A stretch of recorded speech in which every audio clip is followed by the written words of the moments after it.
Estado regional.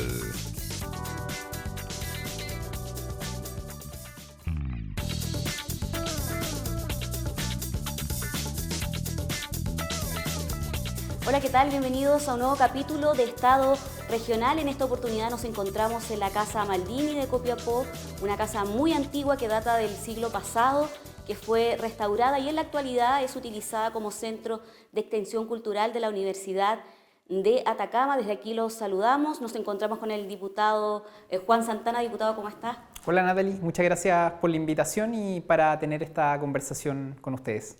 Bien, vamos a comenzar de inmediato con un tema bastante preocupante para la comunidad, como lo es la seguridad pública. En Atacama, últimamente, la comunidad expresa que no sería un territorio tan seguro como años anteriores, principalmente en las ciudades de Copiapó, en algunos sectores de Vallenar. Hace unos días asaltaron a un taxista con un arma blanca. Hubo también un asalto a una familia en el sector rural de Copiapó. ¿Qué debería hacer el gobierno? ¿Qué deberían hacer las autoridades locales, también las policías y los municipios para hacer frente a esta sensación de inseguridad y a estas situaciones de delincuencia que están afectando a los vecinos? Bueno, efectivamente, la inseguridad no es un tema ajeno, digamos, a la región de Atacama. Es un tema de carácter nacional que se expresa en cada región del país, también en Atacama y en nuestras 9 comunas, pero también es un fenómeno, Natalie, que se expresa en el resto de la región, en el resto del continente, y por eso las soluciones generales tienen que ser en concordancia, en diálogo con el resto de los países, porque naturalmente, por ejemplo, de lo contrario no podríamos extraditar a nadie en caso de tener que hacerlo, me refiero al gobierno, al Estado chileno.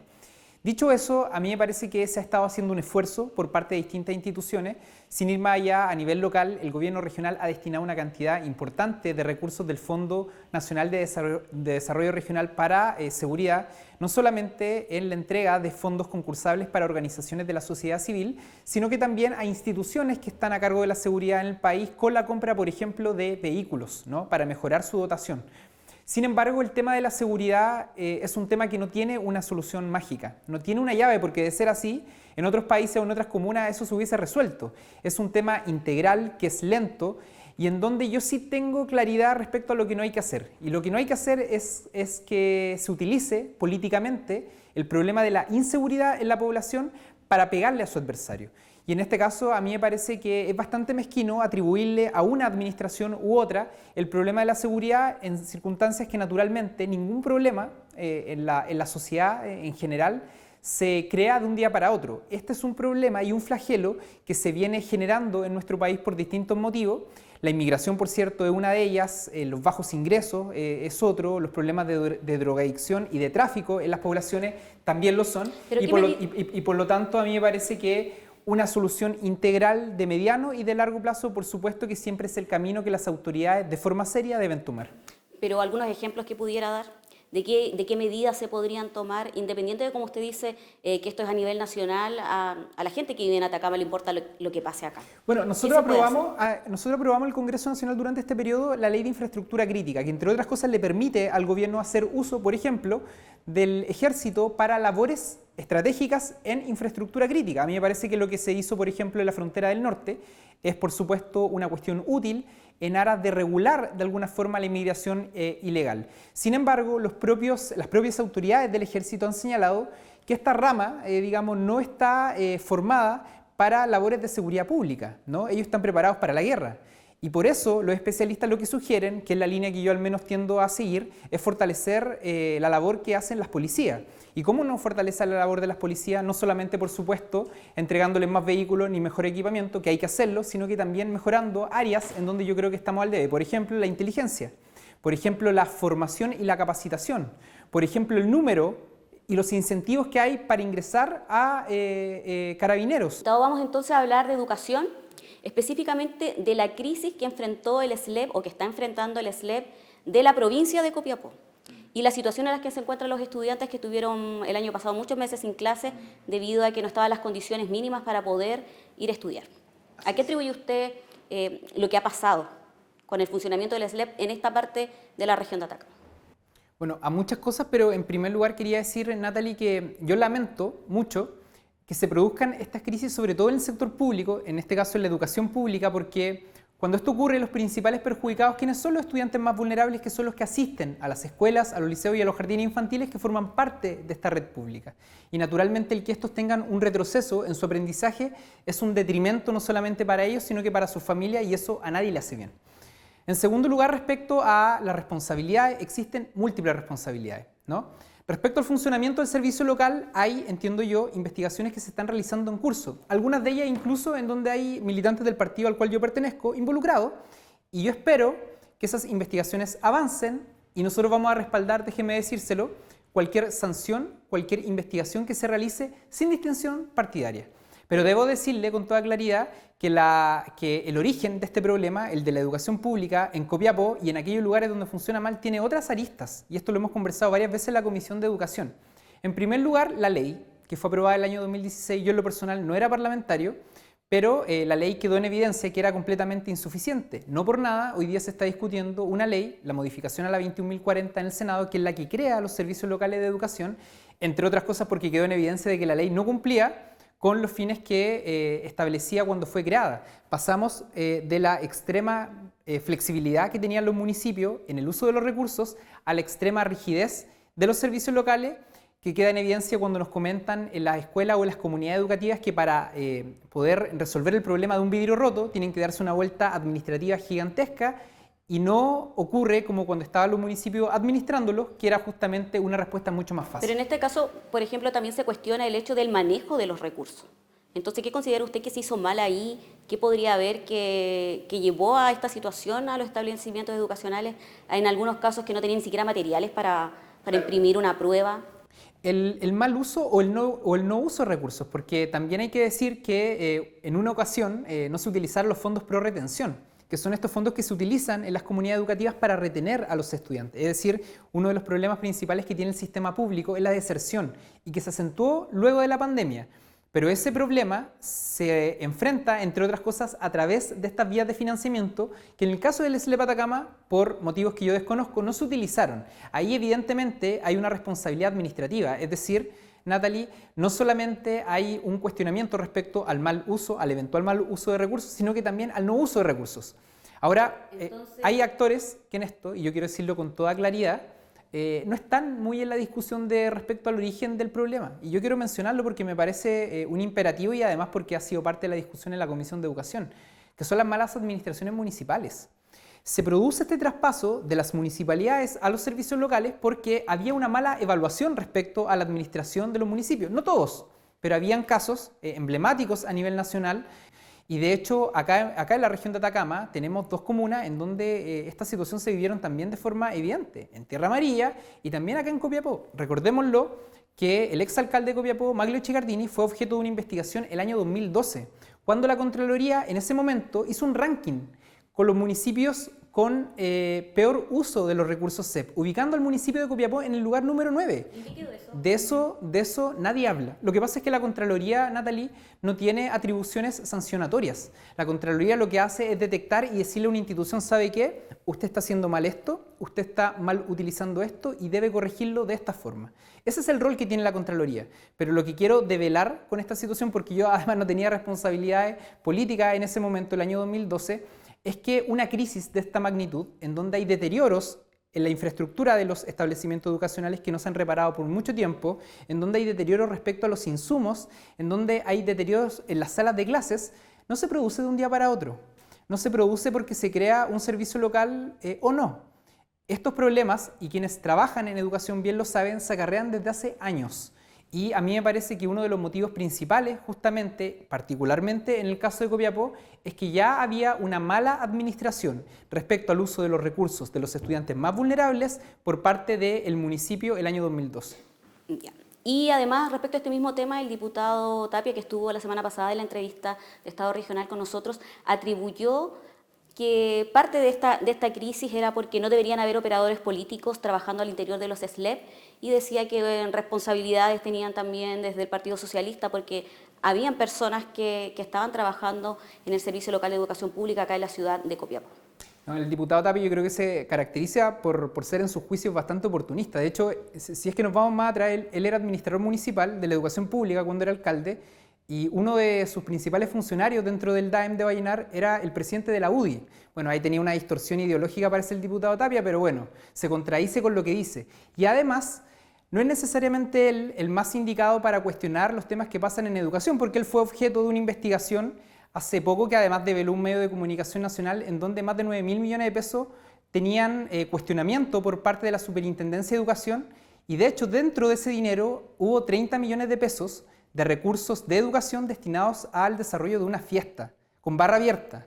Es decir, el diputado Tapia, menos que nadie, tendría estatura moral para venir a indicarle a una persona o a un sector qué es lo que hay que hacer o no en la educación pública. Pero respecto a eso, él decía que independiente de la militancia tendría que ser las personas idóneas, y él apuntaba a que al parecer no eran las personas idóneas. ¿Cuántas personas del Partido Socialista estaban trabajando en el SLEP y en qué condiciones están ahora? Dos personas estaban trabajando, dos personas que yo al menos conozco, y nosotros, como lo decía al inicio Natalie, vamos a respaldar cualquier investigación, cualquier sanción que se realice contra una persona, un funcionario o una funcionaria que esté realizando una mala labor dentro de un sector público. Esto ni siquiera para el SLEP, para todos los sectores públicos e instituciones. Estas personas no están trabajando en el servicio local, entiendo yo, desde el año pasado, y naturalmente fíjese la casualidad que este año se han producido igualmente problemas dentro de esta institucionalidad. ¿Y las personas que salieron están siendo investigadas también? Desconozco la condición jurídica, si es que están siendo objeto de una investigación, pero entiendo yo que en un momento se habían iniciado investigaciones sumarias o de este tipo para ambos funcionarios. Nosotros vamos a respaldar cualquier investigación que se realice, Natalie. ¿Ellos salieron entonces? Pero atribuirle responsabilidad a dos funcionarios de prácticamente 90 dentro de un servicio local que no tenían responsabilidad. Fíjese que hay algo curioso dentro de esta discusión. Nadie toca a los directores ejecutivos y sabe que son las personas que tienen la mayor responsabilidad. ¿Y sabe cuánto han pasado directores ejecutivos por el servicio local? 5. Nadie los cuestiona, nadie se acuerda de ellos. ¿Y sabe cuándo fueron designados todos ellos? En el gobierno de Sebastián Piñera. Difícilmente un parlamentario de oposición iba a tener incidencia a la hora de designar a quienes eran las máximas autoridades dentro de una institución como el Servicio Local de Educación Pública. Vamos a pasar a otro tema respecto a uno de los proyectos de reforma en el que usted está inserto, respecto a la inhabilidad para acceder a un cargo público, y dispone causal de cesación en el cargo por graves delitos contra la corrupción. Así es. ¿De qué se trata eso específicamente? Se trata de un proyecto que busca impedir el que personas que fueron condenadas por la justicia en medio de actos de corrupción puedan acceder hoy día a cargos públicos. Hoy día la legislación es bien clara en el sentido de que existe un impedimento para aquellas personas que son sancionadas y en medio de su proceso sancionatorio, pero esto se acaba y esto se termina en el periodo en donde esta sanción concluye. Nosotros queremos que incluso las normas, las exigencias para acceder a cargos políticos y a condiciones de autoridad deben ir un poco más allá.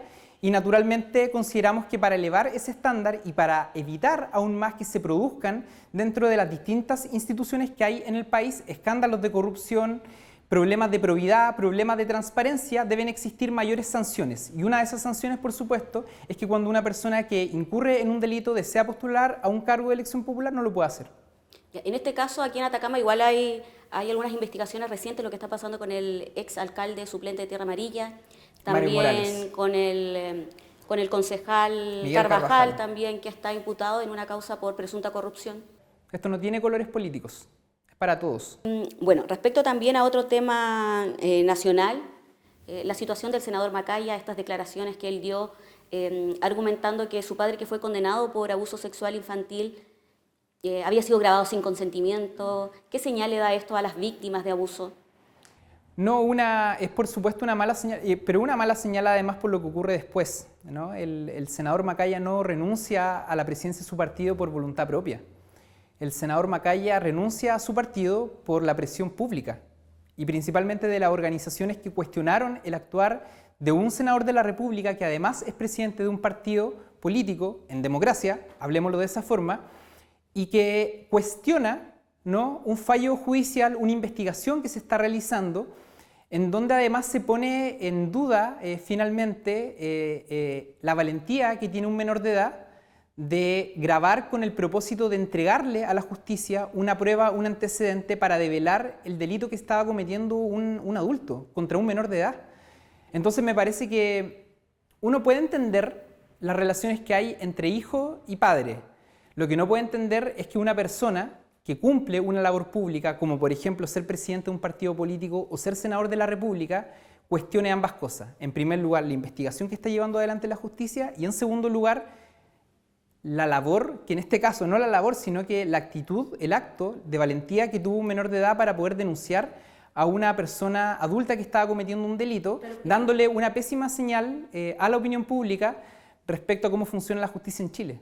Y respecto también que haya estado en prisión preventiva y luego le hayan dado arresto domiciliario también. Bueno, eso está siendo hoy día objeto de investigación además porque hay ahí acusaciones puntuales respecto al trato privilegiado que a este señor, al padre del senador, se le dio en su prisión preventiva. Entre la comunidad igual queda como esa sensación de que la justicia se da dependiendo de la clase social que tenga la persona. Absolutamente. O sea, yo creo que lo que ha quedado en evidencia es que la justicia en Chile, no solamente por este caso, sino que por otros que han acontecido en el último tiempo, tiene un sesgo de clase. Y ese sesgo de clase está directamente relacionado con la condición que tiene la persona que incurre en un delito, en este caso el padre del senador. Y por último, conversar acerca de respecto a esta promesa de campaña del presidente Boric de condonar el CAE, Sí. Y que eso al parecer no ha ido avanzando. No, el gobierno no creo que no haya avanzado. De hecho, el gobierno lo que anunció es que en el mes de agosto, todavía no llegamos a agosto, se va a presentar un proyecto de ley para avanzar en la condonación del crédito con aval del Estado. Lo señaló el ministro Marcel y además yo creo que él dijo algo que es muy importante, que es que este proyecto de ley no va a depender del pacto fiscal, lo cual quiere decir que no va a requerir recursos que sean generados en un proyecto de ley que no ha sido aprobado, que es el pacto fiscal, porque de hecho fue rechazado tiempo atrás. Entonces no contamos con esos recursos de forma inmediata para responder a esta u otras demandas. Ahora, el gobierno, ¿qué es lo que va a hacer? Es un proyecto autofinanciado porque el Estado de Chile hoy día ya destina una cantidad multimillonaria de recursos para el pago de intereses y demoras de estudiantes que por haber estudiado con crédito con aval del Estado, Fondo Solidario o Crédito Corfo, finalmente se tuvieron que endeudar y hoy día no están en condiciones de pagar. Solamente una cifra, más del 50% de los estudiantes que estudiaron con crédito con aval del Estado tienen hoy día una renta inferior a los 750.000 pesos.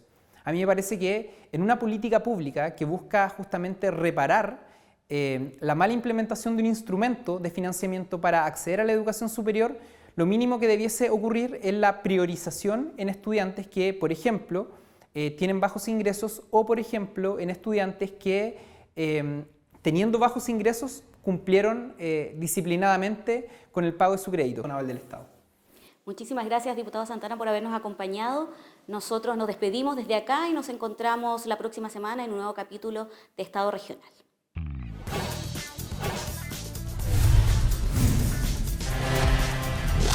Estado Regional.